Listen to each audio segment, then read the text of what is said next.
What's a fun tradition your family has? Pretending to forget my birthday every year. You're still alive?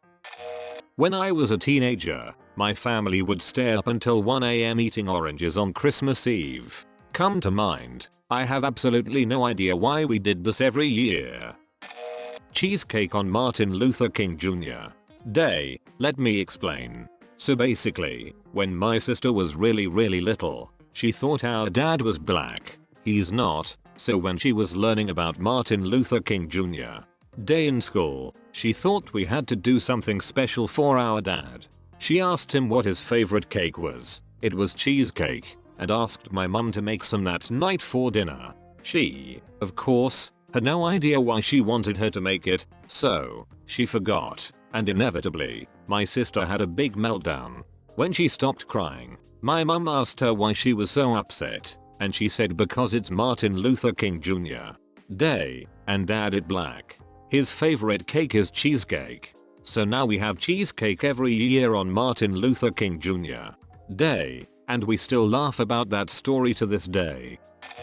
Every year my siblings and I have a pumpkin carving contest. My mum posts numbered photos of the finished products on her Facebook so all of her friends can cast their vote. The winner gets to open the first gift on Christmas. Screaming at each other in Polish at birthday parties. A few years ago on my younger brother's birthday he took a picture posing in front of his cake and my older brother was next to him flipping him off. So the picture ended up being him with his cake with a middle finger by his face. Now every year they recreate the picture despite how much our mum hates this tradition. His birthday is in 2 days so we're looking forward to that. Open house with giant spaghetti dinner on Christmas Eve. Anyone and everyone is welcome, family or not. We give out prepaid cards and gifts to anyone that shows up. We open our gifts after it has calmed down, saving only a couple for Christmas Day. Later, people still trickle in that couldn't make it the night before. I tend to make like 5 crock pots full of spaghetti sauces, so there's enough for a couple hundred people to wander through over the 2 or 3 days around the holiday. We have spare bedrooms and tons of cots we can pull out for anyone that got too drunk to drive. We'll play a bunch of music. Basically, it's just a giant party that anyone can come to. We've had complete strangers show up and end up lasting friends. We then clean up the mess, only to make another, smaller, mess on New Year's Eve. Every Christmas Eve, my wife's family gathers at her parents' place. Every Christmas since my second with them, my father-in-law read the Christmas story from the Bible while I read He Was the Night Before Christmas before opening presents. I'll never forget the night he asked me to do it. We finished dinner. He poured us a couple of drinks and asked me to follow him to the living room. He presented me with a copy of the book and said you're gonna handle the secular reading. I'll do the religious stuff. And that was that. He knew I wasn't religious, but wanted to make me feel included.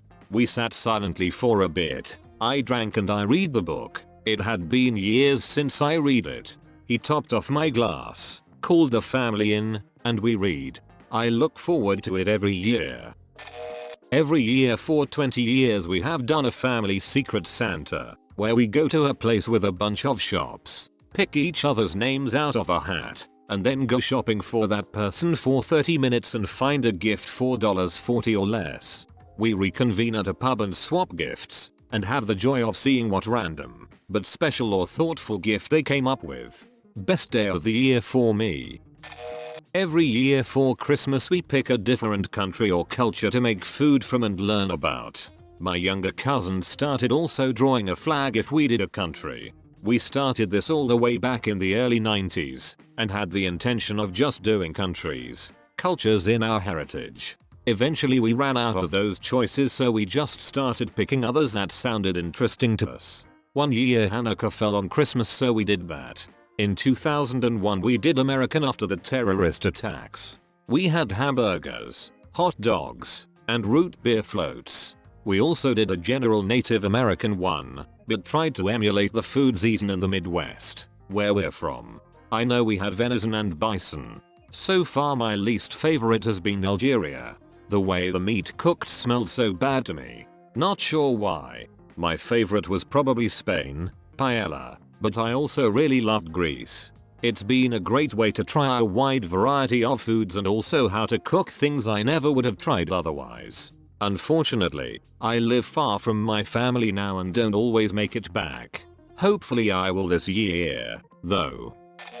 I am Mexican, and when all the children in the family, this includes even my grandmother's cousin's son, turn 5 years, they throw a party with everything typical and stereotypical of Mexico. Gigantic. They invite people you haven't seen in years. As it's a family of good income, there are mariachis, mechanical games, taco and other things, buffet, candy carts, inflatables, horses, clowns and up to 5 adult-size piñatas. The whole party room is full of decorations and even the uncles put money to make it happen. All this after introducing the community to the child in the church. The irony is that I'm one of the cousins who likes this tradition the most, but it's impossible for them to do it with my children, because I'm gay. Every year at Christmas when someone is opening a gift, me and my brothers will randomly scream, "It's a football," because of a video of one of our first Christmases where my uncle got drunk and yelled it when my brother opened his gift from him. Bonus points for the more obviously not a football the present is. Every birthday, the birthday person gets a jar of pickles as a gift. Started off as a joke for my little brother, led to a tradition, lol. On Easter, while the older kids, 21 plus, are hiding eggs for the younger kids in the backyard, the younger kids are hiding beers in the front yard for the older kids. There are 9 kids, 5 of us are 21 plus and 4 are younger. Include the significant others. We have a large party and lots of beer in the end. Hunt the bride of your son in the mansion. If she survives, she can be in the family. When I was a kid, the Sci-Fi channel always ran Twilight Zone marathons on New Year's Day. My family would watch them all day long. Halloween is more Thanksgiving than Thanksgiving. I come from a mixed family and Thanksgivings were always broken apart. Halloween's had all the siblings together, so on top of trick-or-treating, we would have a big family pizza night. As time wore on, my dad passed away and Thanksgiving kind of fell apart for me. I don't really observe the holiday, as it depresses me. It's kind of become the one day I don't feel thankful and start to tally my losses. Halloween, though, it remains the day of family gathering and celebration.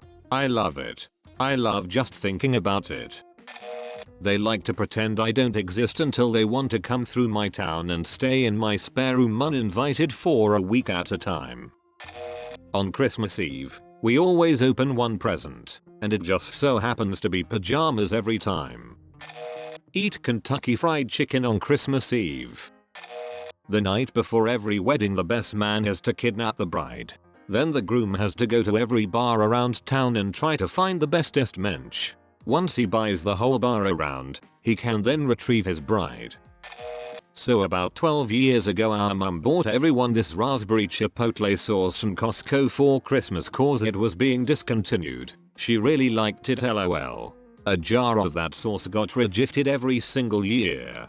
It was so expired it was a solid mass. We were always excited to see who would get it. I had it 1 year recently and our apartment burned down a few weeks before Christmas. When we were able to get back in by some miracle, I found the jar intact. Some burn marks, but fine. Everyone had assumed it was gone and I played along until it made a surprise visit. Everyone was amazed it made it out of the fire and doubted it was the original at first. Then sadly my sister lost it a few months later, but it was an amazing end for it still. Every year my family does a Christmas cookie decoration contest. We take one day close to Christmas to bake and decorate a bunch of cookies. The only person who doesn't decorate at least one cookie is my grandpa, but he's always the judge. He never knows who does what cookies beforehand. Whoever wins gets to open a smaller present early. Plum dumplings. Take plums, wrap them in a potato-based dough rolled around in breadcrumbs, throw them in the oven for a while. Serve sprinkled with sugar. Sounds like a dessert, but we always eat them for dinner. My family makes them around the same time each year. Delicious Maximus. My wife and I watched National Lampoon's Christmas Vacation on Xmas Eve. and then National Lampoon's Vegas Vacation on Xmas Day. We would tie-dye shirts with leftover egg dye every Easter. Blasting the Hills Are Alive with the sound of music to wake everyone up, then opening up our stockings, which is better than the actual presents. Not to mention cracking open the Christmas crackers, reading every joke, riddle out loud, and wearing the dorky hats that falls off your head more than they stay on. That and trading the gifts that comes with those crackers to something you like. Die Hard on Christmas Eve, Life of Brian for Easter. We make paella every year for Christmas dinner. We turn every song into a song about cats. My great-grandfather started this tradition, according to my mom. My family and next door's family have a Christmas Day water fight where each family goes to extreme lengths to soak the other. Has died down a bit now since neither family has kids at home, but at its peak the neighbors backed a fire truck up into our driveway. And that's all for now. Make sure to like, subscribe, and click that bell notification for more /Reddit network videos. Thanks and come again.